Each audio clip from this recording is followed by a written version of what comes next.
नमस्कार दोस्तों, आप सभी का मैं स्वागत करता हूं चैनल रणभूमि मैथ्स में। दोस्तों, सबसे पहले तो आप सभी को मेरे तरफ से आपको और आपके परिवार को नव वर्ष की शुभकामनाएं। Happy new year to all of you. देखिए दोस्तों, आज हम ग्रुप डी के लिए जो एक बहुत ही इंपॉर्टेंट वीडियो मैं बना रहा हूं, देखिए ये क्या है, top 10 maths question for RRB group D 2022। दोस्तों, मैंने बिल्कुल निचोड़ निकाला है कि पिछले बार जो ग्रुप डी में परीक्षा में पूछे गए थे जितने भी सेट में क्वेश्चंस, और इस बार जो आ सकते हैं, तो उसके लिए सबसे टॉप मैथ के इंपॉर्टेंट 10 क्वेश्चंस जो आपको लगभग हर सेट में इस टाइप के क्वेश्चन देखने को मिलेंगे, उस चैप्टर से मिलेंगे और उस टॉपिक पर मिलेंगे। तो दोस्तों, आइए वीडियो को शुरू करते हैं। वीडियो को शुरू से अंत तक जरूर देखिएगा, क्योंकि 10 के 10 क्वेश्चन बिल्कुल नए टाइप के हैं, बिल्कुल अलग अलग हैं। तो आइए चलते हैं, शुरू करते हैं। देखिए, सबसे पहला क्वेश्चन है, कहा गया है 11,236 का वर्गमूल कितना होगा। ये सभी क्वेश्चंस आए हुए हैं, मगर मैं फिर भी आपको ये बताना चाहता हूं। देखिए दोस्तों, वर्गमूल यानी 11,236 का आपको वर्गमूल निकालना है। तो मैंने देखिएगा ट्रिक भी बताया है पहले भी। 6 है तो 6 किसके स्क्वायर के लास्ट में आता है, तो 4 का स्क्वायर 16 और 6 का स्क्वायर 36, यानी अंतिम जो अंक होगा इसका वर्गमूल का, वो या तो 4 होगा या तो 6 होगा। उसके बाद वर्गमूल है तो अंत के 2 डिजिट को काट दीजिए। 112 है तो भैया देखो 10 का स्क्वायर 100 और 11 का स्क्वायर 121 के बीच में कहीं होगा 112। तो जब जिन दो संख्याओं के वर्ग के बीच में होता है वर्ग के, तो उसमें से पहली संख्या को हम ले लेते हैं, यानी पहला हमारा आंसर हो गया 10। अब देखिए दोस्तों, यही 10 और 11 को गुणा करना है। तो 10 और 11 को अगर मैं गुणा करूं तो हो रहा है 110। अब बताइए, ये 110, ये जो 112 है, ये 112 इससे क्या है, ये अधिक है ना। तो जब ये अधिक होगी तो आपको अधिक वाली संख्या ले लेनी है। तो यहाँ पर आंसर हो जाएगा 106, यानी कि ऑप्शन नंबर ए आपका सही जवाब हो गया। इसे और अगर डिटेल से जानना है दोस्तों, तो मेरे प्लेलिस्ट में square root and cube root जाकर के जरूर देखें। देखिए दोस्तों, ये जो क्वेश्चन है बहुत ही इंपॉर्टेंट क्वेश्चन है, और ये लगभग आपको पिछले बार के ग्रुप डी के एग्जाम में और आने वाले भी परीक्षाओं में आपको ये बहुत ही ट्रिकी क्वेश्चन है दोस्तों, इंपॉर्टेंट है, इसे अच्छे से देखना। ये आ सकता है, एक समकोण त्रिभुज की भुजाएं दी गई हैं 2 सेंटीमीटर, 2√3 सेंटीमीटर तथा 4 सेंटीमीटर, तो परिवृत्त का क्षेत्रफल बताएं। मेरे बच्चों, एक समकोण त्रिभुज बना लो। सबसे पहले मान लो ये 2 है, ये 2√3 है, तो ये विकर्ण हो गया 4। अब परिवृत्त का मतलब होता है कि इस समकोण त्रिभुज के चारों तरफ बाहर क्या है, एक वृत्त बनाना है। तो भैया वृत्त बनाने के लिए आपको चाहिए रेडियस। तो रेडियस क्या होगा दोस्तों, मैं ट्रिक आपको बता रहा हूं कि त्रिज्या बराबर होगा कर्ण का आधा। कर्ण का आधा। जब भी समकोण त्रिभुज में आप एक बाहर परिवृत्त बनाएंगे, तो उस वृत्त को बनाने के लिए जो त्रिज्या की जरूरत पड़ेगी वो हमेशा क्या होगा मेरे बच्चों, कर्ण का आधा होगा। तो यहाँ आर कितना हो जाएगा, कर्ण है 4, तो 4 का आधा 2, आधा कर दीजिए, यानी कि 2 सेंटीमीटर। अब कहा गया इस परिवृत्त का क्षेत्रफल, परिवृत्त हो या अंतःवृत्त, होता तो वृत्त ही है, तो वृत्त का क्षेत्रफल का फॉर्मूला क्या होता है मेरे बच्चों, पाई आर स्क्वायर। तो पाई आर के जगह 2 घटाइए, 2 का स्क्वायर 4, यानी 4 पाई वर्ग सेंटीमीटर। ये आपका जवाब हो जाएगा ऑप्शन नंबर डी। तो ये बहुत ही इंपॉर्टेंट क्वेश्चन है दोस्तों, आ सकता है एग्जाम में। आइए चलते हैं अगले इंपॉर्टेंट क्वेश्चन की ओर। देखिए दोस्तों, सरल करो सिंप्लीफिकेशन से एक क्वेश्चन तो आपको अब आने वाले हर एग्जाम में मिलेगा दोस्तों। तो देखिए दोस्तों, इसे कैसे सॉल्व करेंगे मैंने तरीका भी बताया है। सबसे पहले बॉडमास नियम का फॉलो करिएगा, और यहाँ देखिए छोटी ब्रैकेट का काम पहले करेंगे। तो ये क्या हो जाएगा, 44 में से 19 गए 25, माइनस बड़ा है तो यहाँ मैं लिख सकता हूँ 39 माइनस, और यहाँ हो जाएगा -25। उसके बाद देखिए डिवीजन है, और यहाँ क्या हो जाएगा 4 तिया 12, यानी -12 और माइनस माइनस +4। तो देखिए इस तरीके से ये माइनस माइनस प्लस हो जाएगा, इसे ऐड कर देंगे तो हो जाएगा 64। डिवाइड है तो बटे में कर देंगे, क्या हो जाएगा, -12 में से 4 गए यानी -8, 8 × 64, यानी आंसर हो जाएगा -8। तो इसे इस तरीके से बुद्धि से बॉडमास रूल को यूज करके बनाइएगा दोस्तों। आइए चलते हैं अगले क्वेश्चन की ओर। देखिए दोस्तों, ये one of the most important question है, जो आपको हर एग्जाम में इस टाइप का एक क्वेश्चन मिलेगा दोस्तों, समय तथा दूरी से। देखिए, रमेश अपने घर से कार्यालय यदि 48 किलोमीटर प्रति घंटे की चाल से जाता है तो 2 मिनट पहले पहुंच जाता है, और अगर वो 42 की स्पीड से जाए तो 1 मिनट देर से पहुंचता है। तो उसके घर से कार्यालय की दूरी बताएं। भैया, मैं बहुत ही जबरदस्त आपको टेक्निक बता रहा हूं, जो भी 2 वेग दिया रहेगा आप उन्हें गुणा करके लिख दें।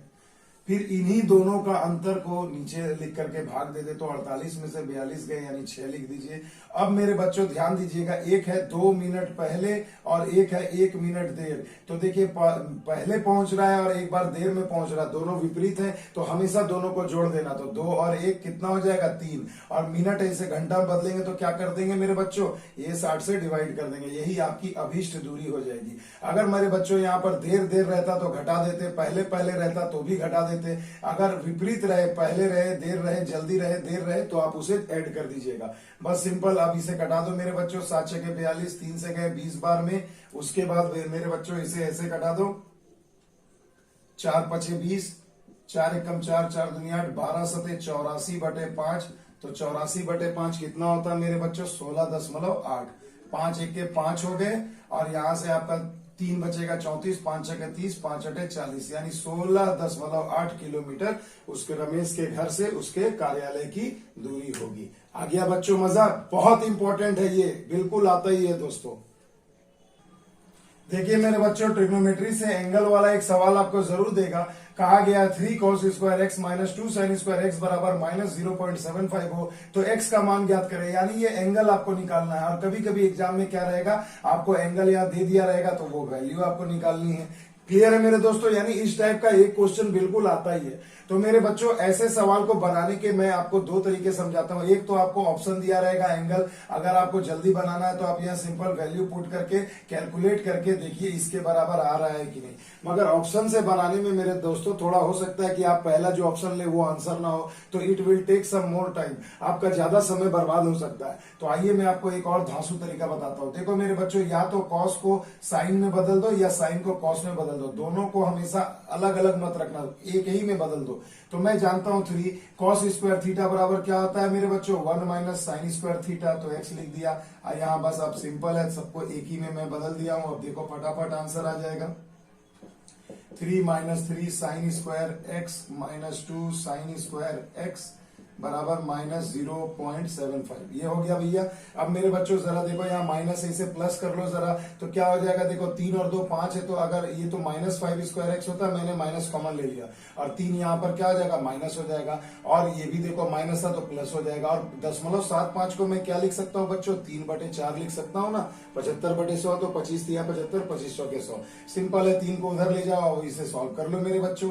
क्या है भैया, देखो एक बार में आंसर आएगा, +3, 4 दिया 12, 3 15, यानी हो गया 15/4, 5 से कट गया, 5 दिया 15, 3/4। तो मेरे बच्चों साइन स्क्वायर एक्स बराबर हो गया 3/4। वर्गमूल कर दो दोनों तरफ, साइन एक्स बराबर क्या आ गया, √3/2। अब बोलो बच्चों, साइन की कितने डिग्री के मान √3/2 होता है, तो साइन 60 का मान, यानी मैं कह सकता हूं कि यहाँ एंगल क्या होगा, 60 डिग्री। तो देखो भैया, थोड़ा सा समय ज्यादा लगेगा, मगर आप बाई मेथड अगर इसे बनाते हैं तो आपका एक बार में ही सटीक आंसर आ जाएगा। मजा आया ना दोस्तों?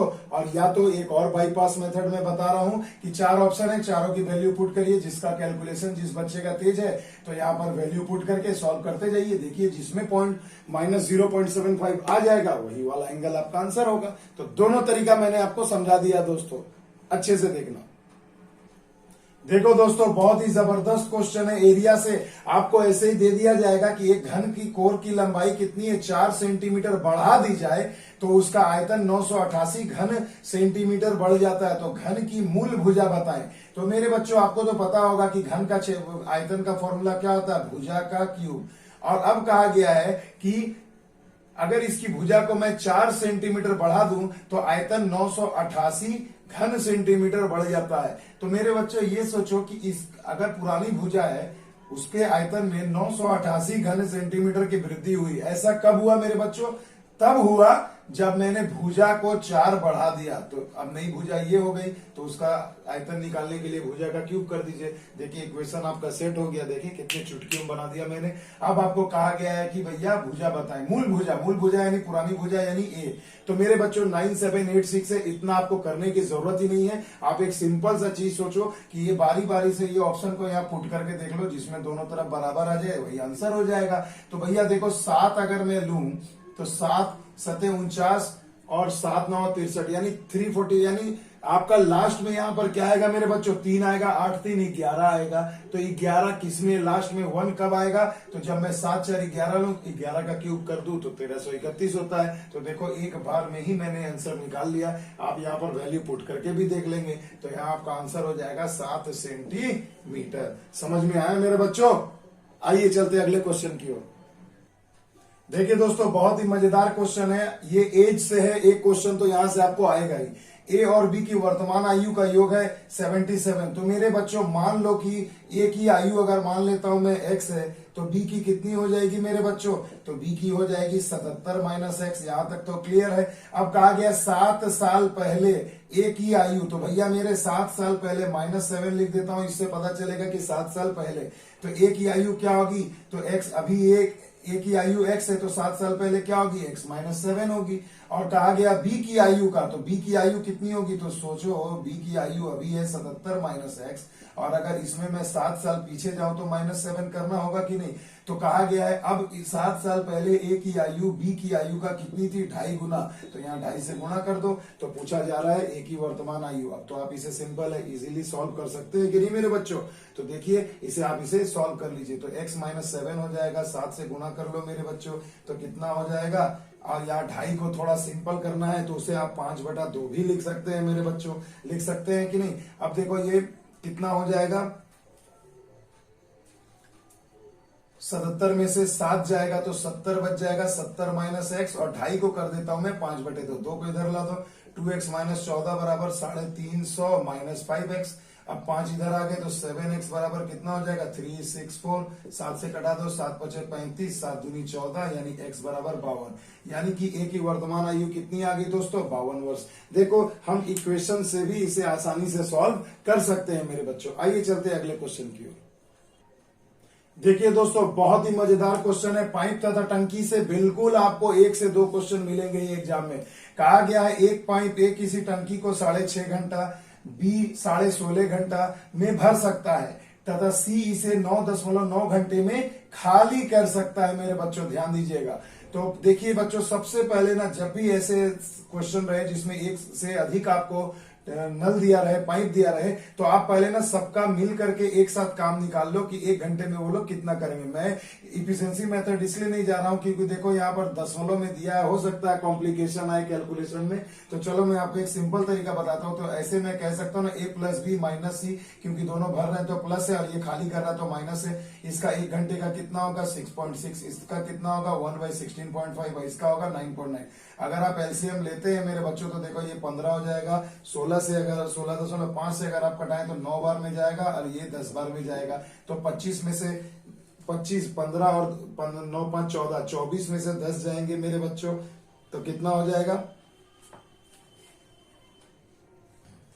तो देखो मेरे बच्चों, ये देखो 6 बार में जाएगा, माफ कीजिएगा यहां मैंने 9 लिख दिया गलती से। तो देखो 15 6 21, 21 में से 10 जाएगा तो कितना हो जाएगा, 11, 11/99, यानी 1/9। यानी कि पूरी एक टंकी को भरने में कितना समय लगेगा, 9 घंटे लगेंगे, जब तीनों एक साथ खुले रहे। अब देखिए क्या कहा गया। आप सवाल पे आते हैं कि 3/5 भाग भरा हुआ है। तो मेरे बच्चों 3/5 भाग तो ऑलरेडी भर चुका है ना, तो 3/5 भाग भरा है तो खाली कितना होगा, तो घटा दो, यानी 2/5 भाग हमें भरना है। तो पूछा जा रहा है कि यदि 3/5 भाग भरने पर इन तीनों नलों को खोल दिया जाए तो टंकी को भरने में कितना समय लगेगा। सिंपल सी चीज है, एक भाग भरने में 9 घंटा, तो 2/5 भाग भरने में कितना, तो 9 से गुणा कर दीजिए। 9 दूनी 18, 18/5, यानी 5 दिया 15, 5 6 30, यानी 3.6 आवर आपको लगेंगे। तो देखो बच्चों, जटिल से जटिल डिजिट भी रहे ना तो बेसिक मेथड से भी आप इसे अच्छे से बना सकते हो मेरे बच्चों। आइए चलते हैं अगले क्वेश्चन की ओर। 999 रुपए में किसी वस्तु को बेचने पर 26% की हानि होती है, तो वस्तु का क्रय मूल्य बताइए। तो मेरे बच्चों क्रय मूल्य निकालना है तो आपको देखिए यहाँ पर विक्रय मूल्य सेलिंग प्राइस दे दिया है। अब देखिए मेरे बच्चों, क्रय मतलब नीचे, यानी लाभ और हानि कुछ भी होगा उसे नीचे में आपको जोड़ना या घटाना है। तो ऊपर यानी हम 100 लिख देंगे, हानि है तो 100 में से 26 घटा दो, कितना हो गया, 74। अब इसे आप सिंपली सॉल्व कर लीजिए तो आ जाएगा 1350 रुपए। आ गया समझ में मेरे बच्चों। तो देखो कितनी चुटकी में हमने निकाल लिया। एकदम इस पर आधारित एक क्वेश्चन आपको बिल्कुल मिलेगा ही मिलेगा मेरे बच्चों, इसे अच्छे से देखना।